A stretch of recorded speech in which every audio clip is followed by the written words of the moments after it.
Okay, just because I like you all, it's really impossible to zoom out any farther than that. But this is the SWR bass amp we were looking at yesterday. The SM-400S. The controls are really, really dirty. This LED light is weak for the power, but otherwise it works.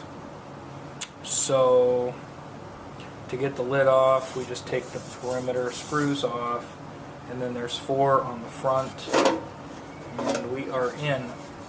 Now, I am not a guru on SWR amplifiers yet, but there's some wonderful information to be ascertained here. 62196, and it was tested by a guy named Don Butler. So I can tell you definitively this was made in June of 1996. Hooray! What's funny though is it says final assembly was 6/19/96, but the transformer says 6/21/96. So they did final assembly before sticking a transformer in, or they did final assembly and then had an order for one that needed the 120 volt. I don't know, it says it's 120 volt. Who cares? Okay, so it looks like the pots are going to be readily accessible. I can just spray my magic sauce in them, work them, and they'll be fine. Our LED up here actually goes straight down to a terminal strip right there. And I'm trying to see, it gets its power from this blue one goes through a resistor to this and then up to the LED. So the LED might either be pooped, that resistor maybe grounding out or something, or there could just be a poo solder joint down there. We'll experiment with that, but I'm going to go ahead and clean the pots, which isn't particularly exciting. As far as cleaning the inside of this, it actually doesn't look horribly filthy, which is nice.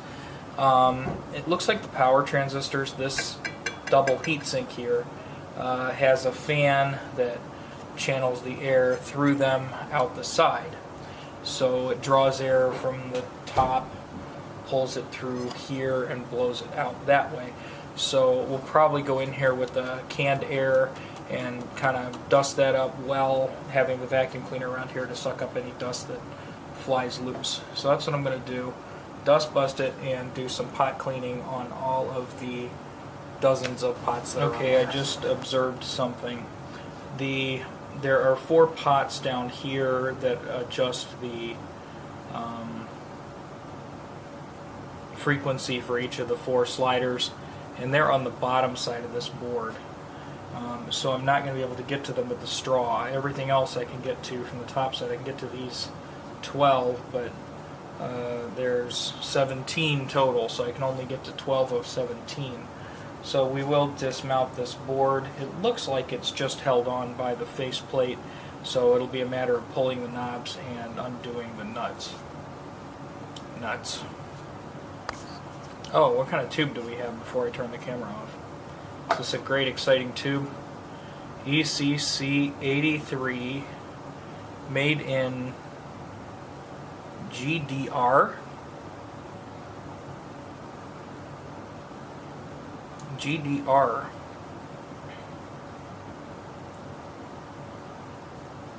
So I think that's what that says. Or does it say something A? That looks like an R to me. That looks like GDR. Something Republic? That is weird. I'd love to know what kind of tube that is. I was expecting China or obviously Russia, and this looks a little different than any of those. I wonder if this is one of those Tesla tubes or something that was maybe like Czech or Slovak Republic. I don't know. Anyway, unbolt, clean pots. Well, that was fun. I've got the board high enough now that I can work with it. I had to desolder these 2 LED lights over here, and if this whole slider assembly is all like hooked directly down to the bottom with resistors, and stuff. So unscrewing this is kind of necessary, but now at least I can shoot these lower pots and get those cleaned and go through all of that. But yeah, this is it's slightly aggravating because they direct soldered things to the board that could have probably been put on a connector, and had they used a connector it would have been more convenient. Let's put it that way. So given all the pots are clean, it's basically just a matter of whether you find a hole in the side or in the top of the pot or in the bottom where the leads go in. Just find a way to get your solution. I use Max Pro Electronics lubricant. I'm a dealer for this stuff. I was using this on guitar amps long before other people were on there telling you to go buy it from their Amazon affiliate.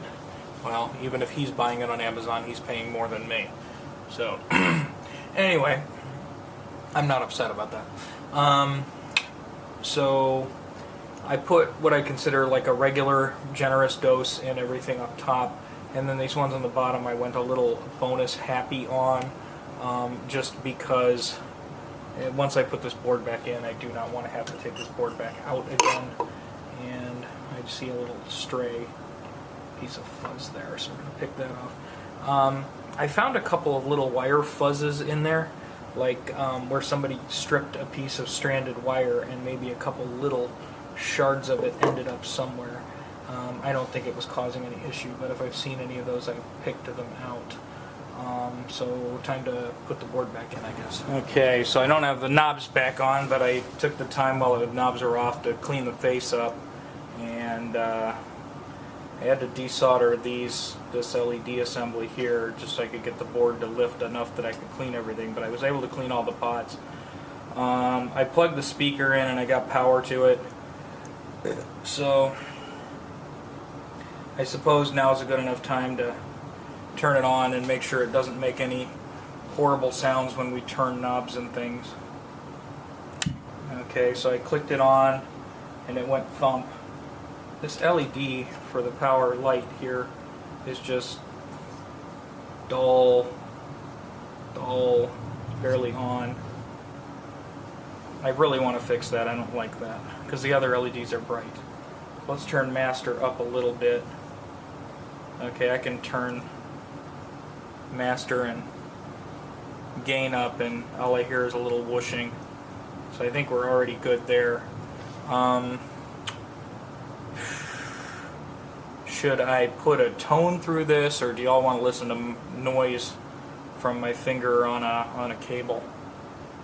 I'll tell you what, I'll give you a treat. I'll go get the little tone generator. Okay, so I got a tone going through it.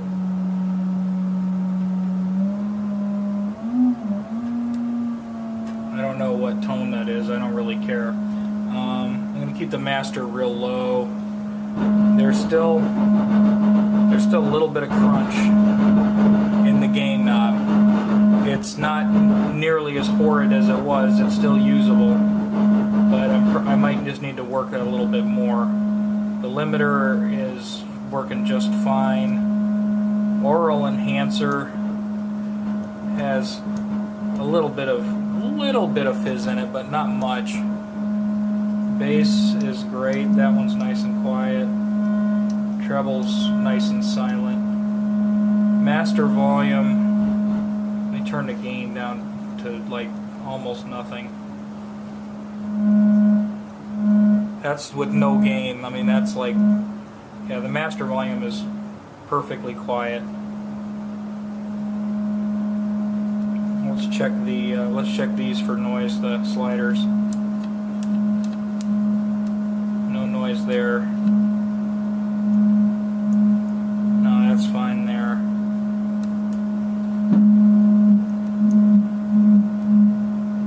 That one's fine. And those are fine, no noise there. And no noise on that one. So, and what about this thing? This is transparency. To me it sounds like more hiss or less hiss, but at least it's quiet. So it seems like aural enhancer and gain are a little on the noisy side. I suppose I could try to get a little bit more shmoo in them right now. put the can up here and try to put a little more in there. Let's just get in the way of the camera, right? Okay, a bit more cleaning, and we've got these quiet. That's good. That's doing what it's supposed to do. So no more crackles. Everything seems real cool now. And obviously I don't want to dime this thing out, but I really do need to see if the tweeter's working. So let's dial ourselves up to a tweetery kind of frequency. And then I'll go over and listen to it. So let's go up a peg. Oh yes. Let's make the dogs howl. That sounds like a dog howling frequency to me. Let's add a little bit of gain to that.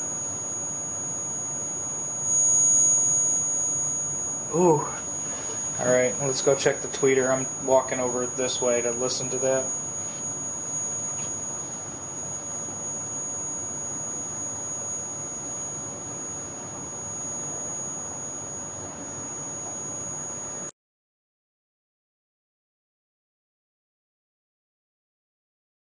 First, I want to know why this light doesn't work. Why does the LED not light? That annoys me more than the tweeter, because who uses tweeters on bass cabinets anyway? But still, it should work because it's there. So, alright, voltmeter away. Voltmeter on. Let's see, are we still on here? Yes. I have to look down at the thing to see if we're on. It's all nice and rubbery, so it'll be insulated. Volts, DC, and it's a D. Now go to 20 because that shouldn't be very high. And black should be the earth for it, and then right there, 0 volts. 0 volts. Minus 15. What? How come I had 0 this direction, but when I flip it, I had minus 7. Why am I getting 0 volts in this direction? Okay, there was 15. My probes are just being stupid. So there's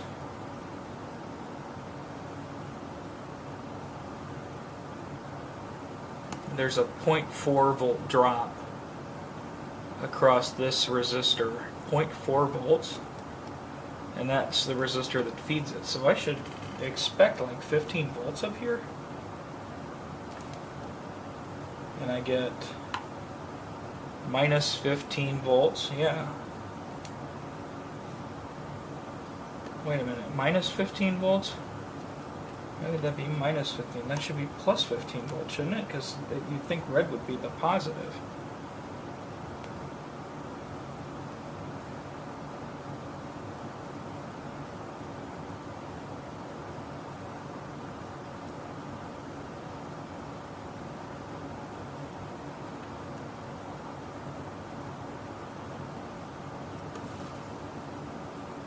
What the heck?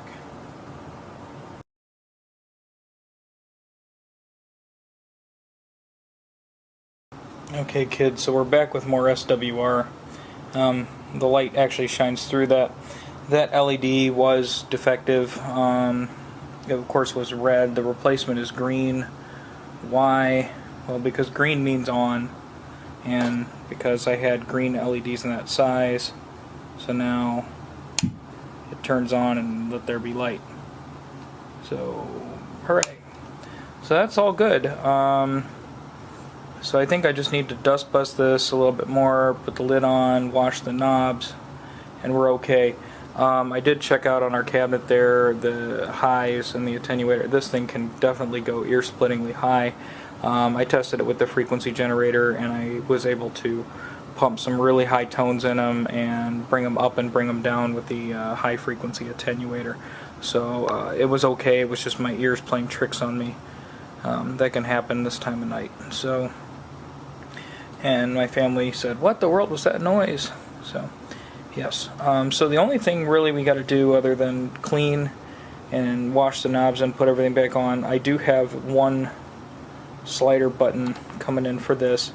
And most of the time people mount these bass amps in kind of a little rack unit case thing, and this did come with one. It did not include end caps, but there is a rack thing for this, and I'm going to give that a bath, and then I'll slip it back in that rack. And then this should be ready to go. So if anybody knows the origin of that tube, let me know. I'm just curious where that came from. But we're going to do a little bit more tidying up and call it victory. Okay, so we're going to end this video here. We got her working good. And didn't have to put a lot of parts in it, so that's great. When I get these, you know, I'm buying them at auction. I do intend to service and sell them. I fix whatever has to be fixed, and sometimes it's a lot and sometimes it's not a lot. And fortunately for this scenario, it was not that much. We needed an LED for the power light, and we needed to clean all the controls because they were really grubby, and we had to just do a lot of cleaning in general. But I think we're in pretty good shape. It sounds fine. We'll do a demo with it in the next video. I'm gonna get this and get it back in its rack, but there were certainly other people at that auction that wanted this too, and as you know, there are no friends at auctions. So I got beat up a little bit, but I don't think I got beat up to the point that we're skunked. So, ooh, sorry, should be in good shape. So SWR SM-400S is fixed, and I'm going to clean its little cabinet up, get it all tidied up, and we're going to finish tidying up the Henry cab over there. It's pretty close to all the way done. You know, gets carpet, so you got some scuffs in the carpet or whatever, and you know, you re-adhere anything that needs done, and you give it a good brushing and wipe all the schmoo out of the handles and all of that. So I'm working on that. But I think we got a winner. I mean, just from testing it briefly before we cleaned the controls and got all that stuff going, I heard a lot of potential there, and obviously we've just listened to this with the signal generator, but that's enough to tell me that we're going to work fine. That's what we need. Alright, we'll see you in a little bit once this is all done, but we're a 99 point switch button thing away from being all done.